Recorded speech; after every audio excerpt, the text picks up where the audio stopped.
And no matter how many times someone goes to say it, the crux of the order is he is not to be around children. There are two exceptions. I'm not creating other exceptions. This case is disturbing. Hidden bathroom cameras, videos of minors, and a defendant struggling to find legal housing without violating bond. The judge is clear, no contact with children, and the courtroom tension is immediate. Stay tuned as we break down every critical decision. Court calls the case, People versus Olin Thurman. Alexander on behalf of the people, Your Honor. And I believe that's Ms. Zerbst. I don't see her. Or the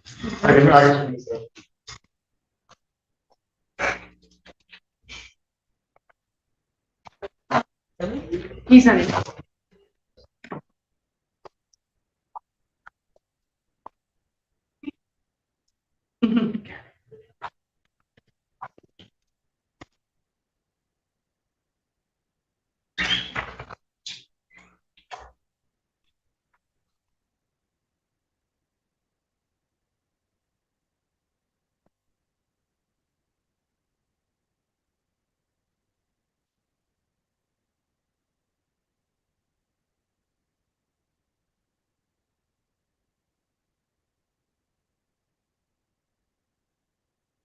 Is this to be coming with Mr. Thurman?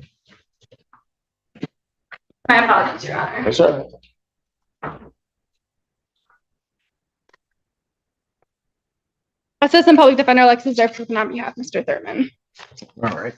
And this is a recall. Were we able to make any progress? Your Honor, I believe I will be renewing my request to allow him to be tethered to his mother's children's house. So it is my understanding that allowing him to stay there would not be a violation of his current bond conditions because he is allowed to have supervised visitation with those children. And at this time, he will always be supervised. Well, no. Defense wants supervised contact exceptions, but bond rules are strict. Judges rely on enforceable boundaries, not promises. Risk to children makes this request almost impossible to approve. Because as I understand the bond conditions, he's not to have any contact with any children. Was the exception to that were the children that were the alleged victims in this case. So, Your Honor, if I may clarify, I don't know if this was entirely clear earlier. The alleged minors involved in this case are not actually Mr. Thurman's children. Those are the complainant right, correct. children. He does not no, share you're those. right. I misspoke. But he wasn't to have any contact with any children. The two other children, there was an exception for supervised visitation. Correct. And Your Honor, my argument is that that is what he'd be partaking in by residing in that home. There would always be another individual present in that household. The children's mother takes the children to her parents' house during the day while she's at work. She picks up those kids, brings them home. Mr. Thurman would be obviously home by himself without the kids there. They would be at the parents' house, the grandparents' house, and then the kids would return with the mother. So the mother would always be present during those interactions. On the record, we would be objecting to that given the fact that we can't make sure that that happens all the time. And I would have great concerns of him being around children and living in a residence with the children given the past case. So we would be objecting for that reason. And Your Honor, respectfully, even with the condition that he was allowed to have supervised visitation, there'd be no way to guarantee that that was taking place in the first place either. Prosecutor emphasizes danger, hidden recordings, physical confrontation, minors involved. Bond hearings weigh risk, not trial proof. Family approval alone isn't enough to satisfy court concerns. Your Honor, all this is being based off of right now is a 4-page police report. We did just receive some media discovery. I believe there's more to come based on a search warrant, but all of the information I have doesn't show that he's a danger to children at this time, especially his own children. Again, Your Honor, the children's mother is present in the court. She is willing to attest that she is perfectly okay with this arrangement, not feel unsafe leaving or having Mr. Thurman around their children. I just have concerns given the facts of the case, even though it's legislative police, but we have a search warrant coming, but the facts of this case are that he put a camera in the bathroom that recorded the victim, her brother, and her children, and he sent those videos, including the children, to their father and other family members and other people, and the videos were of them using the restroom. I mean, I have concerns. The victim said that he admitted to her over text that he had more images, and when she confronted him about this, it became physical, and he was grabbing her necklace, breaking it, bit her arm, scratched her, and I mean, I have concerns given that this case does include surveilling children and sending those images to other people. And Your Honor, without getting too much into the facts of the case, it's my understanding that Mr. Thurman filed his own police report a week prior to this police report being filed involving the complaining witness. He did provide a copy of that police report to me, and we do have that in our files. If Your Honor is unable to let him reside with at the home of his mom. I passed this matter so that you could find alternative arrangements. I've heard all of this. And Your Honor, those are The alternative. way that it's going to work. Either he finds alternative arrangements or he's going back into custody. And Your Honor, those other alternative arrangements, the only thing they were able to work out is putting Mr. Thurman up into a motel. They do have a location picked out, and they have confirmed that there is rooms available at that location. Then I'm not going to have a problem with that either. Is that what he's going to do? If Your Honor is not letting him. I am not. I think I made my position real clear when we were at the bench.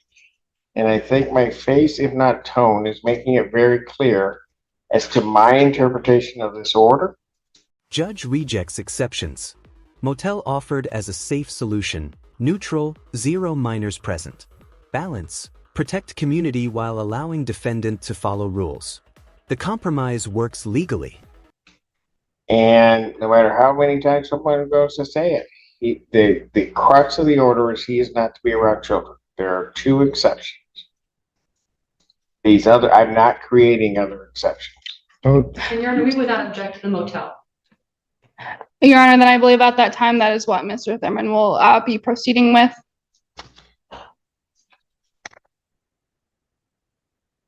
We'll need that. He'll need to submit that address of the motel within 24 hours to the court and to community corrections. Then he can do that. And you're requesting an adjournment of these proceedings? Yes, Your Honor, I'd be asking for the closest possible date. The what? The closest possible date that Your Honor can accommodate. August 19th, 2025, 9 a.m. Bond continued. Thank you, Your Honor. And is an email to your staff sufficient for providing the address? Thank you. Court recalls the case People versus Olin Thurman. Ally Zend on behalf of the people, Your Honor. Assistant Public Defender Alexis Zerp on behalf of Mr. Thurman, who's approaching. Olin Thurman. Okay. Record should reflect prior to the system going down that we were having a bench conference. We concluded that bench conference. Fundamentally, the defendant was released to a particular address on a tether. That address is no longer available to him. He, in a nutshell, has a place which he can be released to. However, his release to that place would be in violation of his current body conditions. Yes, Your Honor. Even if there's somebody there. Even if there's somebody there. Your Honor, and just to further, he doesn't have any other location to go. It is my understanding that there'll always be some other adult present at that location. Even when the mother's children does go to work, her parents come to watch the children while she's at work. So if the court's concerned, we would ask for that bond condition to be modified to say no children except his own children. Like Your Honor is aware, they are his children, and the mother is present in court and is willing to. Right. I understand, but with reference to the primary case, his release, his contact with his own children of that other relationship is only supervised. Right? So what, and I get why you may be asking, but what you're in effect asking the court to do is then to release him in the presence of kids unsupervised.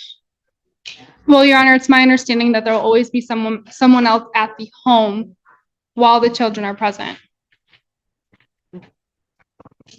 Yes, and I get that.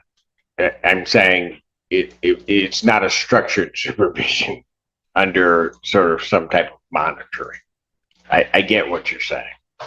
And I'm uncomfortable doing that. Young man, you don't have any other place that you could stay? No, sir. Okay, because here's the problem. I'm gonna do this in a way to try to be fair, because he's come here, he said what his circumstance is. He's been released, can't go back to the place that he was. Has tried to find, in good faith, I think, alternative living arrangements. And so I'm not faulting him for that. I just think that releasing him to that would be in violation of his current bond conditions. When I look at the bond conditions, the charges, I think that those bond conditions are appropriate. And so I'm not going to even modify or tweak those bond conditions in this case. I don't know enough to do that, first of all. But I also want to be fair to the defendant.